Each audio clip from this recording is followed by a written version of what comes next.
Obviously, back-to-back disappointing performances for your group, Todd, so you're looking for something different. You've shaken things up.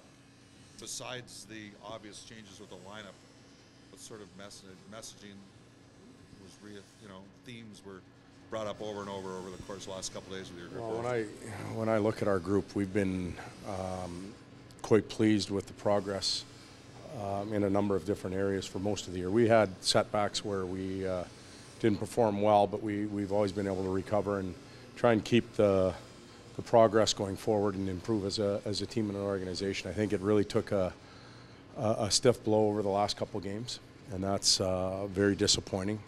I saw some very uncharacteristic things in our team, individually and collectively over the last two games that need to be fixed. And we talked at the beginning of the year about the belief system, the character, work ethic, all those words that coaches use in every sport, but how they have to come out and shine every night, and they haven't the last two games. So we can shuffle lines, we can call players up, we can do anything we want, but the group as a whole has to pick their socks up a little bit here and start to perform. So we'll be looking for that as well. We're looking for leadership and looking to see what the followers do. And at the beginning of the year when the captaincy change was made, we talked about some of the moments where we'd be watching as an organization. When it wasn't so sunny, when it was raining and storming, I think we used those terms. Well, it's doing that right now, and we're watching. We're watching closely to see who can lead, who can perform, lift their level of play up and do things right, and who can drag everybody else into the fight with them and make sure it's done correctly. And over the last two nights, we haven't had that. One off for Schultz? One off for Schultz. Is it a confidence thing with him? He just needs a breather or something? He needs to watch a game and reflect on his play and what his impact is both offensively and defensively. You have he'll roll up with Taylor and Leon based on practice. Just what are you hoping to see out of him? Well, Euro's been a bit of a workhorse for us. I think he stirs the drink on whatever line he's playing on. Straight lines, physical, does some of the grunt work.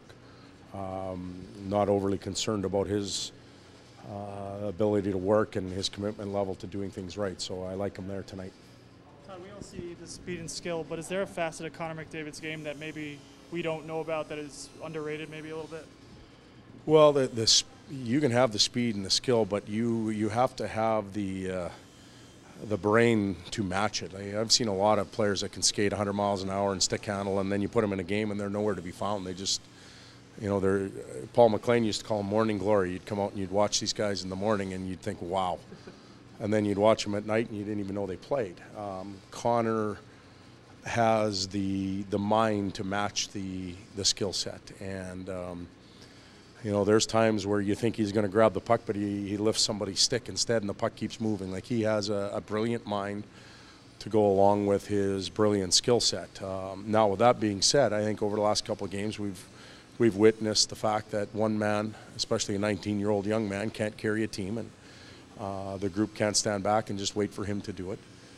We've also seen that he is a 19-year-old. He's still developing physically, and there are shifts that are taxing on him, and yet he can still wow the fans every now and then. But I think that's Connor's return affected us a couple ways as well. I think it really gave us a boost, and then I think it's hurt us a little bit because we have had the tendency just to stand back and watch them, and it's time that we blended it all together and play as a team. We're talking with Taylor and Connor about rooming together, and I was wondering about your thoughts on how important that mentorship is to Connor's maturation. I think it's essential. Two things in that. One, I think that Taylor showed very good leadership skills in inviting him into his world and sharing his experience as a #1 overall pick, coming out of junior and what he thought it would be like, what it really was like, how he's dealt with the media, the Edmonton environment, playing in a Canadian market.